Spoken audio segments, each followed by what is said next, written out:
T-minus 17 seconds and counting. 15,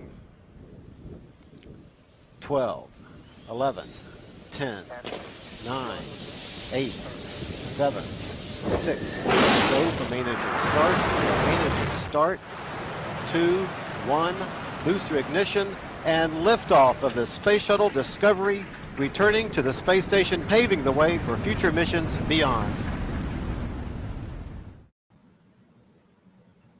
Hey everybody, welcome to another conversation sheltered in place. I hope this episode finds everybody healthy and safe and doing the best they can to navigate the crisis known as 2020. And you know, we're all paying a pretty steep price. There's a lot of folks suffering greatly. There's a lot of folks that are affected in one way or the other.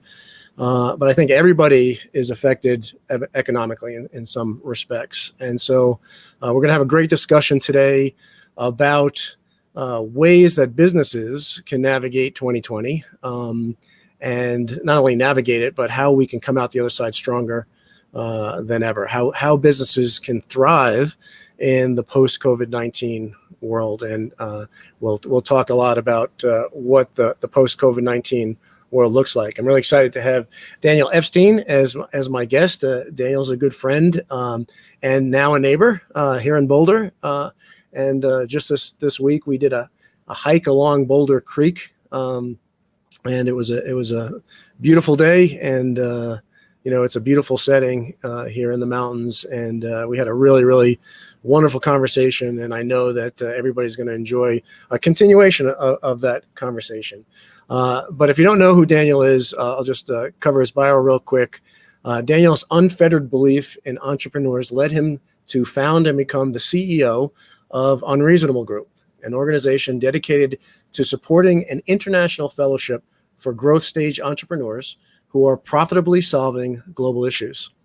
Today, Unreasonable actively supports over 200 growth stage CEOs, channels exclusive deal flow to hundreds of investors and investment funds, and partners with multinational brands and institutions to discover profit in solving global challenges. Recently, Daniel was named by Fortune magazine as one of the world's 50 greatest leaders, alongside the likes of Bill Gates and Tim Cook. Daniel was also awarded Inc. magazine's 30 Under 30 entrepreneur, and Forbes identified him as one of the top 30 most impactful entrepreneurs.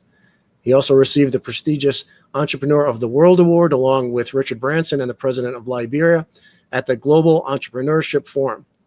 Beyond his capacities at Unreasonable, Daniel is a frequent keynote speaker, moderator, thought leader, and advisor. And so please help me welcome to Conversation Shelter in Place, Daniel Epstein. Hey, Daniel. It's good to be here with you, Ron. The introduction is way too generous. And I need to update the 30 under 30. I'm almost 35. I got to stop taking credit for that. Well, maybe you'll be on 35 under 30. I mean, 35 under 35. I mean, so before we get into this conversation, I want to remind everybody it's not just a conversation between two folks, two people. It's a conversation amongst all of us. So I see people tuning in and joining. So give us your questions, give us your comments, let us know what you're thinking.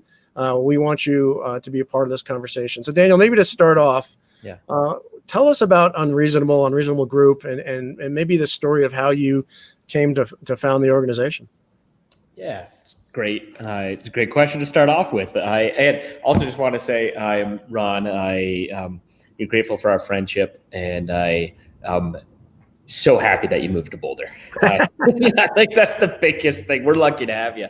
I mean, Unreasonable. So we're a hard organization to describe. But anytime I introduce Unreasonable, I'd like to start with our admitted biases and assumptions. And the first one is a truly a diehard belief that entrepreneurs are well positioned, if not best positioned, to solve some of the toughest challenges of our time. As an organization, we're entrepreneur centric to a fault, and we're proud of it, right? And so that, our foundational reason for existence is to support entrepreneurs trying to solve society or the environment's toughest challenges, and to help them do that at scale. Now, how we go about that what's the tool in our tool belt? It's really community. Yes, we help make introductions to investment funds and investors, and we try to move capital and drive more resources into these entrepreneurs. But the greatest asset I think that we really offer to the Unreasonable Fellows is a community that has their back. Being a CEO at any point in time can oftentimes be a very lonely job. Let alone being an entrepreneur and CEO of a company that's trying to do something that nobody's ever done before. And so we really exist to drive a community of support and resources into these companies. In terms of where this all came from, to your question, the genesis of Unreasonable, if I'm really honest, in a lot of ways was selfish. And it was selfish maybe in a good sense of the word, but it was absolutely selfish. I was a young entrepreneur out of the University of Colorado in Boulder. I'm still a student. When I was finishing up my first semester, I was studying philosophy at the time. I had one moment with my journal one evening that kind of put me on this path. I was trying to come up with all these different business ideas or business models, and nothing's getting me excited. Right. I'm in essence, I know I want to be an entrepreneur, but I have no idea what I want to do. And I realized in hindsight, I was asking myself the wrong question, which is what do you want to do versus why? And so 18, journal, put my philosopher's hat on, and I asked myself, I said, well, if I can't come up with a really clear business that's pulling me, maybe I should just look at entrepreneurship in general and ask the question, which is what do all entrepreneurs have in common? And I wrote on one line in my journal, I said, all entrepreneurs design solutions to problem sets. I wrote on the second line, well, I can choose the nature of the problem sets I want to solve. And I wrote on the third line, I'm only going to work on problem sets worthy of my life's work. 18, totally naive. I mean, I still am in that sense, naive. But the one thing I knew about entrepreneurship, kind of to that point earlier, is that it's hard. Right. Statistics in the US, 1 out of 10 businesses 5 years after being founded don't exist, or 9 out of 10, don't exist. Only one do or does. So you have a 10% kind of 5-year survival rate for startups. And I figured at that point in time, if I'm going to leverage my relationships, my sleep, my reputation, my equity into starting a company as a young entrepreneur, why not start a company that if we succeed, that we bend history in the right direction? Because of the problems that we chose to solve. And so kind of long story short, I launched 3 startups in university here in Boulder, all experiments, all with good friends. And even still, towards the end of my university tenure, I felt a little bit like a misfit. I didn't know who to hang out with. And what I mean by that is, I was trying to launch companies that were for-profit companies trying to solve nonprofit problems, if we're going to generalize. And I just didn't know who to hang out with. I'd go to the nonprofit community. I figured, well, these have got to be my people. We care about solving the same problems. In a lot of ways, I actually resonate a lot more with the nonprofit community, but I was a misfit because I'm a capitalist. Not that I believe greed is good. I think it's bad. But I believe profits are best driver for ingenuity in markets for scale. So if we're going to solve societal issues at global scale, I think it has to be profitable. And so then I went to the private sector thinking, well, then these have got to be my people. And I was a total misfit there because for me, profit's just a tool. It's not an end. It's just a means. And the end goal is to have as much impact as possible with as much scale as possible. And so genesis of Unreasonable, feeling like a misfit, between these two worlds, I wanted to seek refuge amongst fellow misfits. People like yourself, Ron, who are, in essence, I would categorize this group of misfits as almost kind of foolhardy enough to believe we can change the world, but so hell-bent and so determined that we won't stop of anything short of that. Which means, honestly, we're never going to stop. That's a little bit unreasonable, don't you think? I think, absolutely. But at the end of the day, I think my hope with what we're trying to do at Unreasonable is to show what at least I believe, which is actually the types of companies that we support, they're the only reasonable businesses out there, right? If you're going to dedicate your life's work towards starting a company that solves problems, why not go after the most meaningful problems in the market? What we're also starting to see is that the market financially is translating that value, right? The just over 200 companies we support, they've raised over $5 billion in equity financing. Much more important than that, they're impacting the lives of over 500 million people in a measurable way. Right. But I think markets are starting to appreciate that there's more value in solving more important problems as well. I'll stop blabbering. That's too much. No. That's great. We're at a really interesting point in history. It's a really interesting point in history to be a part of Unreasonable Group too. And it's interesting. Back in late December, early January, I was finishing up the manuscript of my new book called Floating in Darkness. And what I was talking about in wrapping up that manuscript was I could just sense that we were at a really critical inflection point in the world, what I was calling the Great Transition. And what was and is very, very clear, and you touched on this, is that business enterprise has the incredible power. It's probably the most powerful force on the planet, and it has the incredible power to either destroy our planet or heal our planet. It could destroy our planet, but by hanging on to the old mindset of winner take all, conquest and competition and at all costs, and profit maximization at all costs, resource exploitation at all costs, or it can embrace a new mindset in a restorative economy. Economy is not a bad, capitalism is not a bad word, and economy is not a bad word, but it doesn't take a rocket scientist to realize that you can't have infinite growth on a planet with finite resources. It's just, there's a crash. If you continue on that trajectory, a crash comes sooner or later. And I think that, you talked about how 90% of the businesses fail. A lot of those businesses, even entrenched businesses, even successful entrenched businesses, fail when they fail to recognize megatrends that are coming. And we're living, I don't have to tell you, we're living in such a dynamic time right now. And there's so many trends coming, and there's so many examples. Look at Kodak, right? It didn't see the mega trend of digital cameras, even though it invented digital. Blockbuster, not seeing streaming coming down the line. And so there are some huge mega trends coming right now. What kind of advice can you give folks? If 9 out of 10 businesses are failing before a pandemic, I don't know what the number is now. There's a lot of retailers. There's a lot of businesses that are particularly hard hit. So what kind of advice would you give folks that are trying to navigate this, that from a business point of view? It's a hard question to answer. But it's a really important one. A couple of quick thoughts. Just one, I disagree with you.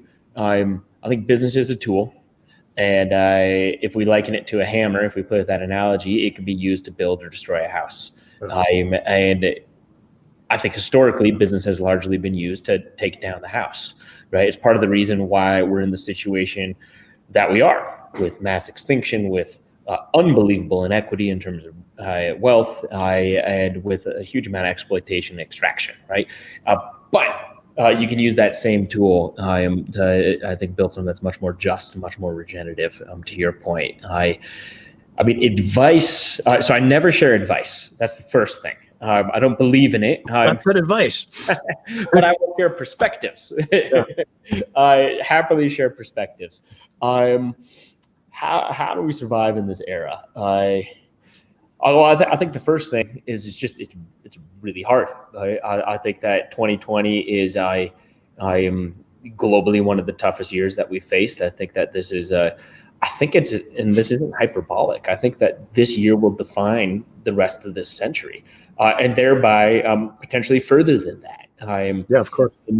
So, how to survive as a business? Golly. Well, I think that a lot of our companies within the Unreasonable portfolio that are really thriving, the reason they're really thriving is because they were able to pivot quickly, right? So if you are a small company, or if you are an entrepreneurial-led business, the good news is that you have an unfair advantage, right? The large multinationals and the large established companies, they're rooted in their ways and they're dependent on kind of their current business models. It's very hard for them to quickly pivot. Right? Whereas smaller companies, we can do it much more easily. We can be much more agile. But I think the biggest advice or perspective I would share is that what got you here may not get you to where you need to go next. I think the companies that are really thriving within the Unreasonable Fellowship are those that once they saw these trends coming, they immediately pivoted their businesses to tackle them. Yeah, I could give you a bunch of examples, but one that just comes to mind, we support a company called Thread.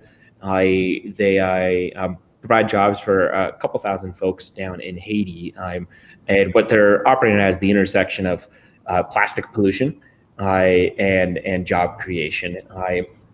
And they are able to create these jobs, significantly increase income, and they're taking trash off the streets or out of the waterways of Haiti. Plastic, they're able to convert that then into a thread material, and they sell that into big brands, some of the biggest ones out there.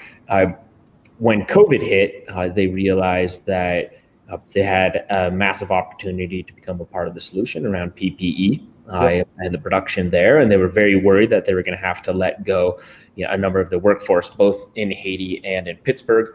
They retooled their entire factory.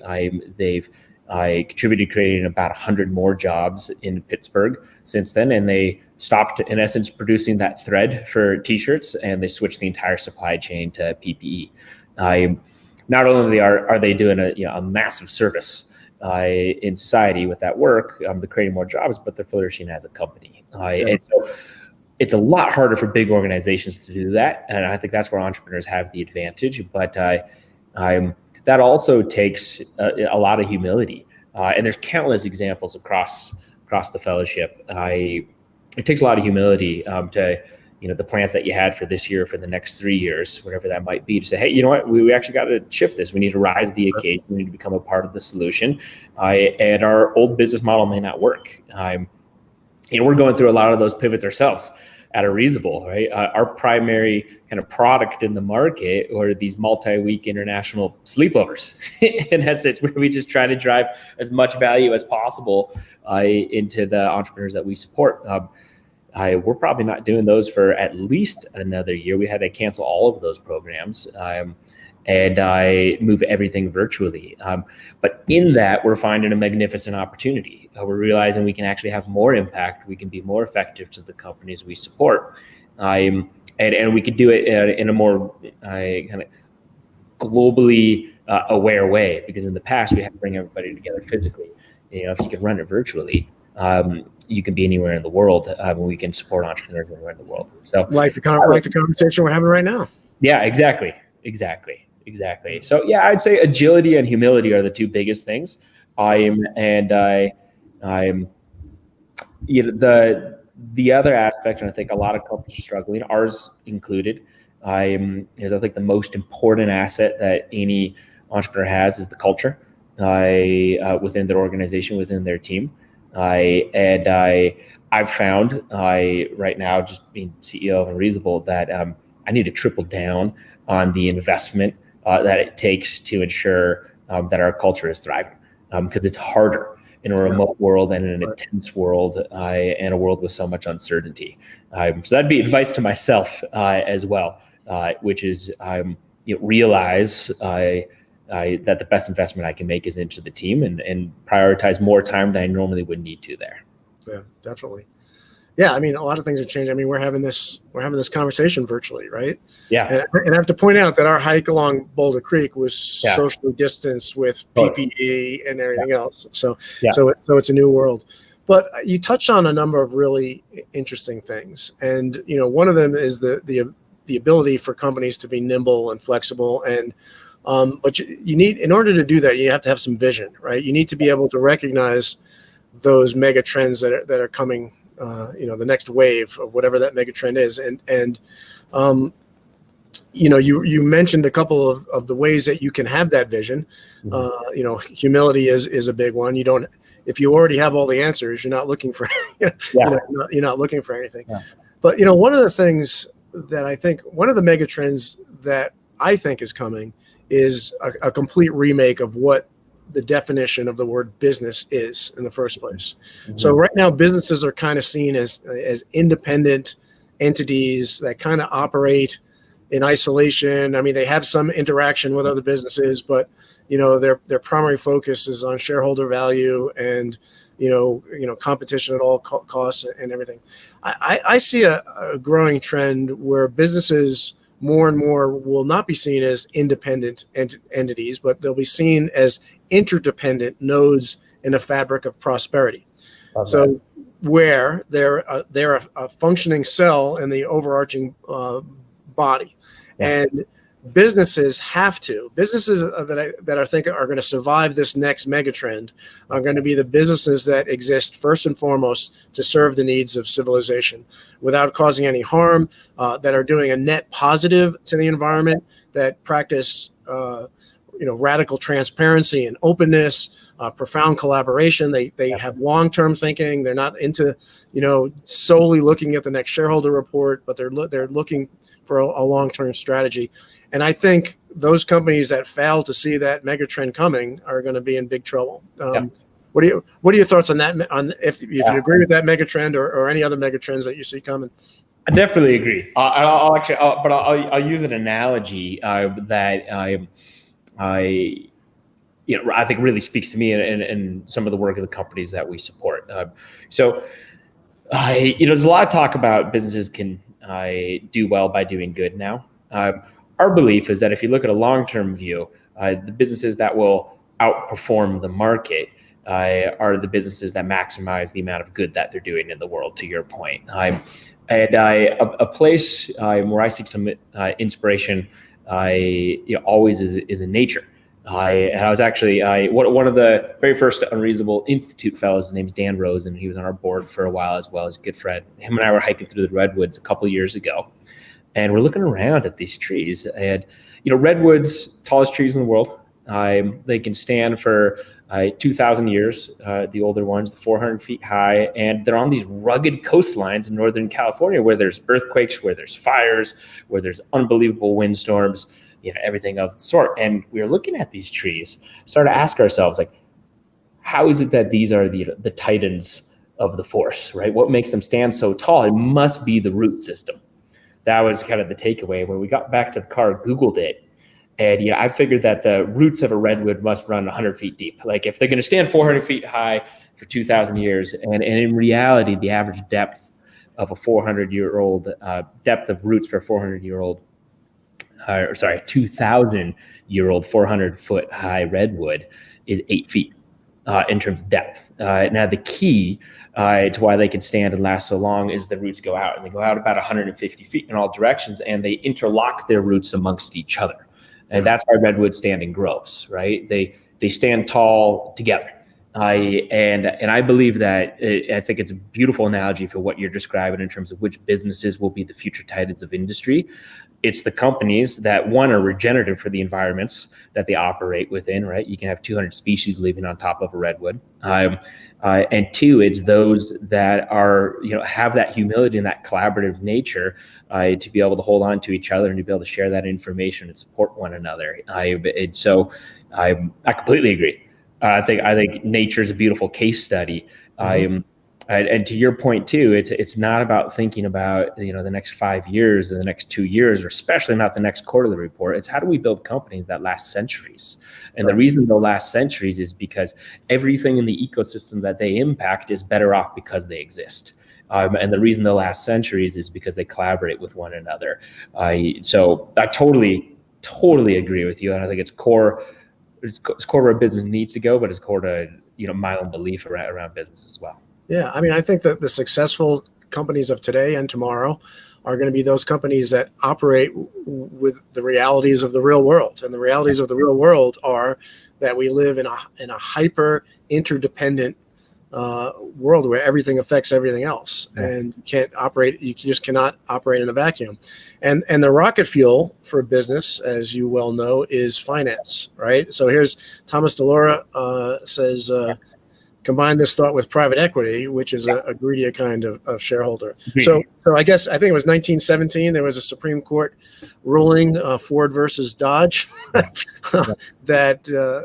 Ford wanted to increase the wages of his workforce, and the Dodge brothers basically said, if you do that, you're stealing money from us as major shareholders, and they won that decision. And so CEOs are legally bound right now in the U.S. to increase increase shareholder value, right? So how do we get around that? How do we make capital not only patient but benevolent, benefit to the society? Great question. There's a couple angles to that. One, whoever commented on private equity, greedier kind of shareholder, it absolutely can be. And unfortunately, to Thomas's point here, the incentive structures are not great when it comes to venture capital and private equity because the timelines are extremely short, right? If typically in a traditional fund, if you're accepting an investment, they're expecting a liquidity event or that you go public or sell the company in 3 to 5 years. That is the opposite of what we're talking about when we're looking at the redwoods for inspiration. I think the perspective I would share with any entrepreneur, anybody who's raising capital, is know who is backing you if you're raising capital, and know what their pressures are, because that changes everything. There is a lot of patient capital out there. There are a lot of phenomenal investment funds and family offices and individual investors who have much longer term horizons. But it's critical to know what pressures they have.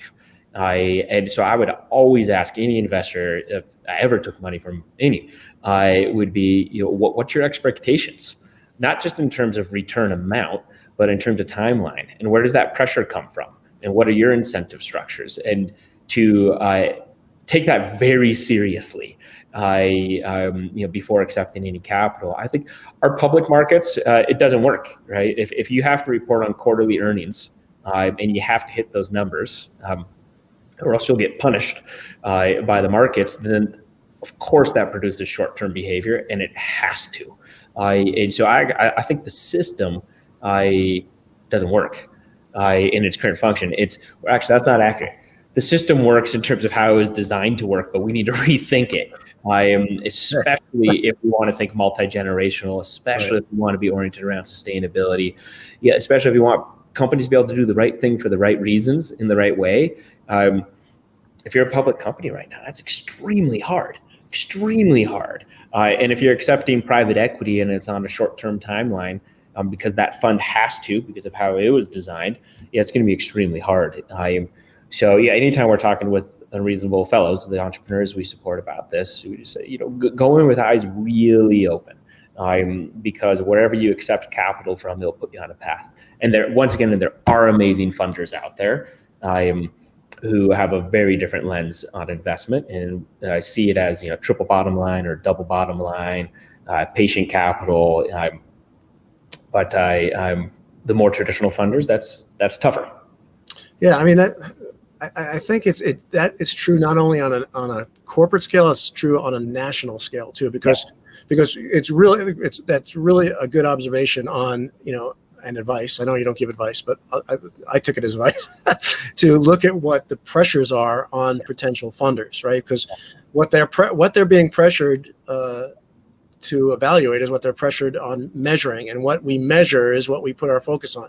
And so if you look at it from a national point of view, what we measure is GNP, right? And so we are looking at how much do we as a nation produce as far as goods and services, and every year it has to increase forever. If it doesn't increase, then we're failing, right? Yeah. It's crazy. which drives a lot of things. It drives companies to make products that don't last. Planned obsolescence. It drives us to waste. It drives us to not be sustainable. And so, one of the things we need to do is measure, what we look at what we measure. And so Susanna says, does this mean that Silicon Valley approach getting venture capital funding for startup ideas is going to vanish? So good question. That is a good question. So, I mean, I think you already addressed it, right? I mean, you need to know what the pressures are. And I think this is, I don't think that big change is going to come through, voluntary measures by big companies. I don't think it's going to come through, new prescriptive legislation. I think it's going to come in with the whisper of a billion, the force of a billion feathers, right? Mm-hmm. It's going to come through collective action of consumers who really drive things. To say, I refuse to do business with a company that doesn't isn't transparent, isn't open, isn't positive for the environment. And I think that's going to happen. And then investors will follow suit. I mean, they're going to lag. They're going to lag this equation. They're not going to change their tune. And the issue, I think there's a lot of issues, but one of the main issues is the short-term focus on we need 10x and we did it in 3 years, or whatever that is, and that forces us to do really stupid stuff. I agree, and I think the venture capital model Vanish, no. It is well geared for some types of companies. In general, I believe like there'll be a very different model for financing startups moving forward. Absolutely, I think venture capital will still exist, but it won't have the lure and kind of power that it does right now. And to Ron's point, actually, if consumer demand changes, the whole thing changes. Right. One of my favorite companies, I actually just got a hat from them. It's a Canadian hat company called Tilly. They guarantee their hats for life. If anything ever happens to it, they'll repair it or they'll give you a new one. That is not a venture-backed business, to be really clear, right? But they want their hats to last 100 years. That's kind of their hallmark kind of claim to fame. And there are still opportunities for investors to be able to support those kinds of companies too. But it's not let's pump a ton of money into this and try to maximize its growth in a 3-year period and then sell it.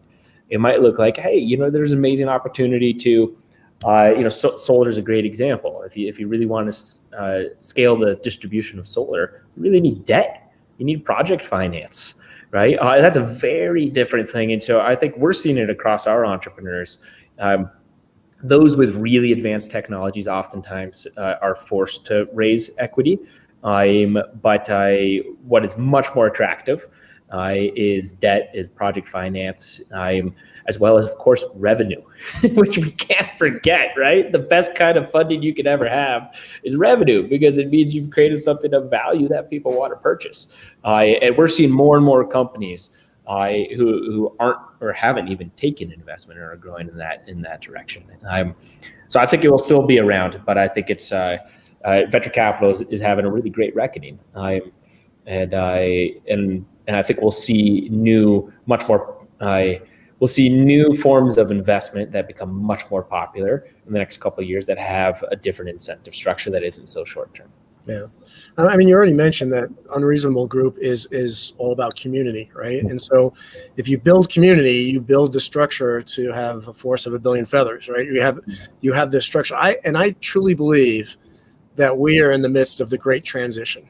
And we talked about this too at walking along Boulder Creek, and that's what normal closed ecosystem population graphs look like. That the population stays for. I guess I got to do it this way since I'm backwards.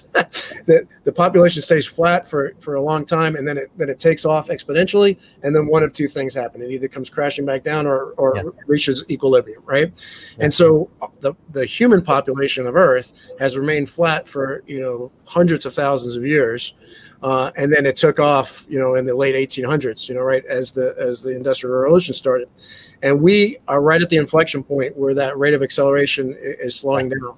And now this whole mindset that got us to this point, this whole mindset of unfettered capitalism, of resource exploitation and profit maximization at all costs, and exploitation at all costs, just to get the bottom line. That's what brought us here. That was the first stage of our rocket, right? But we can't get to orbit with the weight of the first stage. We have to jettison the first stage. It's time to jettison the first stage, and the second stage, which will allow us to go to equilibrium and not come crashing back down, is to enter into a new human epoch. We need to get rid of the old human epoch that did all those things that were two-dimensional, us versus them, and we need to start thinking long-term. We need to start thinking hyper-interdependent, and work from there. And I think you guys are on the exact right spot of trying to think of things in ways of community, of long-term community, of building long-term relationships, of thinking multi-generational, et cetera. So what are your thoughts on the great transition? Yeah, I think we're in the middle of it.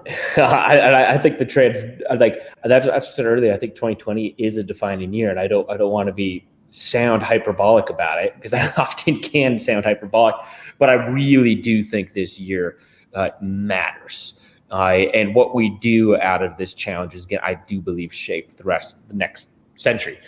So I do believe we're in a great transition. I saw a couple of comments come through. It's just one of them. From Ron Rosano. He specifically talked about Patagonia and how they guarantee their products for life, and that Patagonia is privately owned. The story, Yvon Chouinard, who started Patagonia, he did take Patagonia public at one point, but then he bought it back because he realized that in the public markets, he wasn't able to do the right thing for the right reasons, in essence. Same is true with Richard Branson and Virgin. Took it public, bought it back, and I think that's because it's so hard to do the right thing for the right reasons when you have to report on quarterly earnings. But I do agree, Patagonia is a pretty amazing example of a company who's trying to do the right thing there.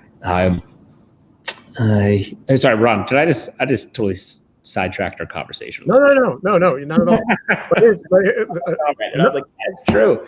It's true. A different Ron. Here, I'll pop this up there. What are your thoughts on how unconventional businesses or nonprofits such as museums that are generally required to be 90% brick and mortar can remain viable or even thrive in the time of COVID? One third of the museums won't survive. So I will say that's a remarkably hard reality that we're in right now, and I don't want to pretend like I know the answer on that one, Ron Sparkman. I actually don't have a clear response to that. It's hard right now to have a brick and mortar anything, let alone something along the lines of a museum. Especially when your revenue is dependent on people being able to show up to that physically. So I'm sure there are some museums and organizations like those that are starting to crack the nut here, but I don't have clarity into that world. And I'm with you that it's tough. Brick and mortar businesses are getting hit like unbelievably hard right now. The other part of that question, though, or maybe it was an unintended part of the question, is talking about hybrid businesses, nonprofits, and I know you're familiar with Muhammad Yunus's model of social business, where the business exists first and foremost to solve an environmental or social problem or challenge, and that 100% of all net profits get rolled back into the business and roll back into creating that. And so if somebody would normally donate $1,000 to a charity and they instead invest $1,000 in these companies, then their dollars have multiple lives, right? Because they keep, and then at the end of the day, they can get the $1,000 back and invest in something else if they want. So there's lots of hybrid models that aren't the straight, C corporation model. Do you want to speak to any of that? I completely agree. And along these lines of the conversation around investment, there's a lot of talk about impact investing. There's a lot of different definitions of it, and so we kind of stay out of that conversation because different people interpret it differently. But just along the lines of this conversation, what you just highlighted with a social business, and as according to Muhammad Yunus, the terminology I really prefer is legacy investing, which is to acknowledge two things. One is that the money that you allocate out into the market or into the companies that you support or the organization you support, like you do want it to have a financial legacy, right? You do want it to be able to grow over time and be able to pass that on to your family or your kids or the next generation. But at the same rate, every dollar that we invest into the market echoes. It has its own legacy, and that's in terms of the impact that it's going to have in the world. And I think if we could start to think on those timeframes, which is kind of a theme of this conversation, right? Think about the legacy of the vote that your dollar is putting out there in the world, and be a little bit less short-term opportunistic. Then we'd see some really beautiful shifts. In terms of, and I think that's Muhammad Yunus in a lot of ways, what he's talking about with the reinvestment of profits into the organization, to be able to scale it, to be able to create more value and have more impact. I love that. At Unreasonable, just as a confession, we do have an investment fund, but as an organization, we never raised investment. And a big part of the reason, at least from my perspective, was I wanted to be able to reinvest all the profits. I didn't want them to have to go out.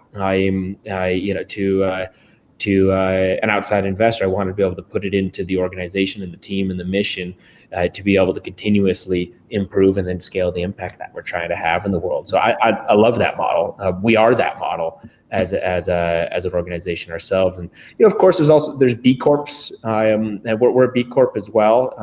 It's a benefit corporation, and what that acknowledges is it sounds really small, but it's pretty big in terms of the world of business, which is you have a equal part responsibility, not just to your shareholders, right? That fiduciary responsibility, but to all of your stakeholders. Your stakeholders include the environment, the communities you operate within. Yes, your investors, but in equal measure, your team.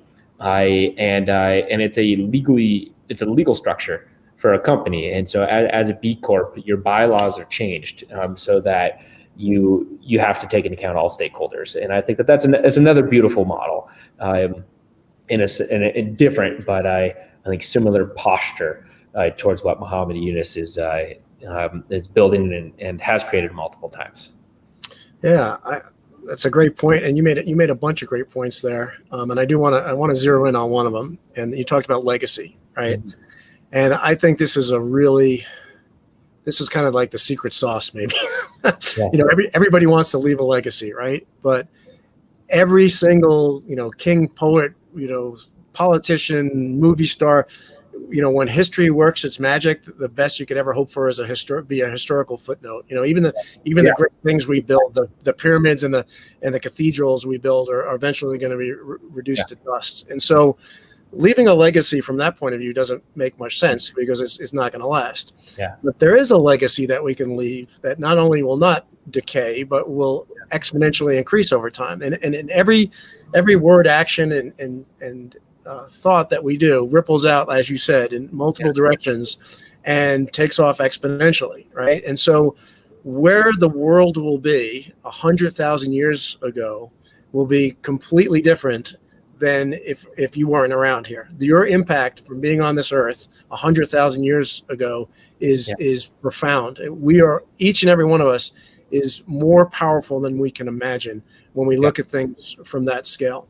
And so if you want to change the world, then one of some of the things you can do is think really hard about what products you buy, what services you do, what things you invest in, because all of that ripples out. And I know lots and lots of people, and probably I might be in this category myself unknowingly, who fight tooth and nail against a certain ill on the planet, only to find out that some mutual fund I invested in is investing in the same company that's doing all this damage to the world. Yep. And so we have to be knowledge,able. And Susanna made a comment before about information, right? We're living, I've heard people call it the post-truth age, right?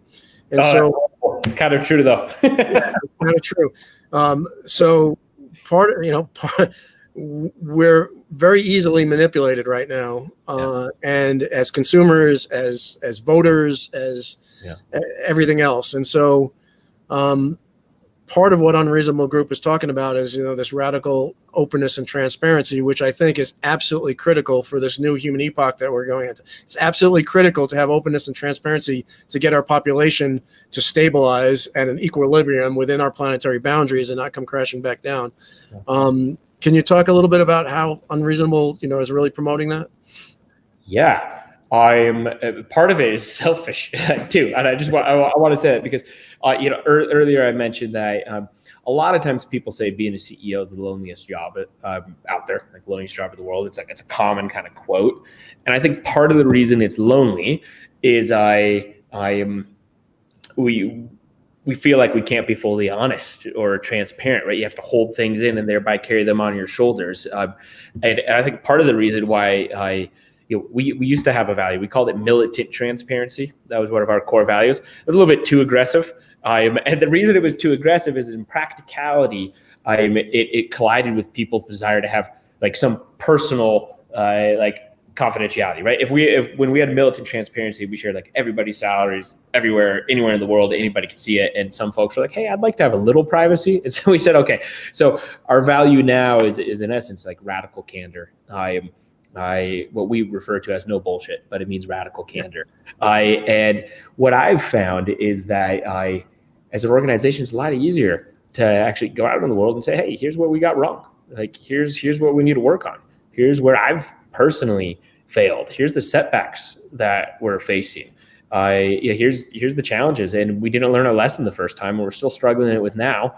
But hold me accountable to kind of rise to that. But so part of it's selfish. It's just easier to live in a truthful world. Like, it's just you don't have to remember what you said to people. You could kind of put it all out there. But I also think that there's so much distrust in the world right now, understandably so, because so many things have been attempted to cover up, and I think that if we're going to bridge that divide to a more trusting world, we have to stop covering up our wounds, right? Yeah. And so my hope with Unreasonable is that we can play a part in leading by example around just saying, hey, look, like, you can still function, you have a great company, and it can actually even go better when you admit your flaws and your failures and your shortcomings. And I'm happy to go into any of those. Because if we don't do that, then I think we're going to have more and more distrust, and more discord, and more division. So it's a hard one though. I feel like do anything but try to lead by example. As best we can, and admit when we get it wrong. Yeah. So we have an opportunity. We have a challenge and a hardship, and we're paying a price, but we also have an opportunity. So we can get a benefit for the price that we're already paying. We're all having to take a little bit of a timeout because of COVID right now, but it's also a time for growth potentially. It's a time for reflection on what's important to us. And right now, in our current events right now, when we don't get transparency and openness right, and we don't get truthful communications and candor right, people die. Yeah. People are dying by the droves, 1,000 people a day or more just in the U.S. alone. Yeah. And a lot of that is because people don't have the right information. And people are going off, not the best available data, but going off opinions and the latest theories on that. So it's an opportunity for us to see the downside, I think, of the post-truth era, and the importance of science and evidence-based decision making and things like that. Luana Rubin had a good comment here about radical candor, and there's a double standard there when it comes to that. Which is another thing that we need to work on quite a bit, right? Well, I agree with that comment, and actually, I think it's important. It's part of the reason why I never give advice and just perspective, because also my perspective comes from an extremely privileged place, right? I'm a white male born in Canada, but grew up in the United States, and I have an amazing family that I'm incredibly lucky to have been supported by this entire time. It's easier for me to have that radical candor, right? Because when I do that, I'm not, the privileges, I'm not thinking, are they going to say, oh, you're doing that because of the color of your skin, or because of your gender, or because of whatever it is. People tend to, being a white male, take these opinions more at face value and judge them just on the opinions. And so I just wanted to call that out. I agree with your comment. I think it's that much harder. If you're not, in essence, from such a position of privilege as I am, and it's also, I think, that much more inspiring for others to take action when you are being, able to be vulnerable and to be real about that, and not necessarily be given societal permission to do that. Yeah, if that makes sense. Yeah, another aspect of Luana's comment is, we've got some incredibly difficult challenges facing us as a species, as a civilization, and I think the only way we're going to get through them is if we figure out a way to input and incorporate the creative minds of 7.7 billion people on the planet, right? And if we're not listening to somebody because of their gender or what country they were born in or religion they are or what color their skin is, we're selling ourselves short as a species, because we need, this is an all hands on deck moment. And information again is a key part of it. And Susanna made another great comment. Oh wait, that's not the one I was. That's a great comment too, but this is the one I was looking for. That corporations don't have to make their documents public, and they won't be transparent about things such as supply chains. Even when it comes to masks. And again, it goes back to the force of a billion feathers, right? If candor, if what did you call it? Radical candor. Yeah, radical candor is not written into the DNA of your company. If that is something that we as the consumers demand of a company, then those companies in this new human epoch are going to fail. Yeah. Agreed. Through and through. All right. Let's see. We've got a lot of great comments. So we are coming up a little bit on getting close to the hour. Maybe we could take a break just to talk about how people can learn more about Unreasonable. I know you're at Unreasonable on all the social media platforms, and Unreasonable.group, I believe, is the website. Unreasonablegroup.com. Oh, Unreasonablegroup.com. You should, if you don't have that, that'd be a good. We should get that one. Yeah. Absolutely. Yeah. So that's a good one too. Yeah. Before somebody else does, especially if they're listening right now. Yeah. But I think like we said at the top of this discussion, business has an incredible opportunity and incredible responsibility to help us navigate not only COVID-19, not only all the other crises that we're dealing with 2020, but to lead us into this new human epoch, a new human epoch where 10 billion people. That's what I hear, that the number is about 10 billion would be the equilibrium number. 10 billion people can live in harmony on this planet, within our planet's boundaries, in a peaceful, harmonious manner, with respect for each other and the planet. And again, I think in order for this to be successable, business will have to take a lead in that. And those business leaders that are leading their companies with that charge are going to be the ones that are successful. If I'm wrong in that, then it's a pretty bleak future for us. We're not going towards the Star Trek future. We're going towards the Blade Runner future. That's not a good or 1984 or whichever dystopia you want to look at. Yeah. No, I agree with this year, 2020, has just been an accelerant of all the trends that already existed, and I think it's shown the cracks that exist and kind of turn them into canyons really quickly. But like at the end of the day, nobody wants, if we're talking about legacy, nobody wants to die and have written on their epitaph, maintain the status quo. Yeah. Like, nobody wants that, right?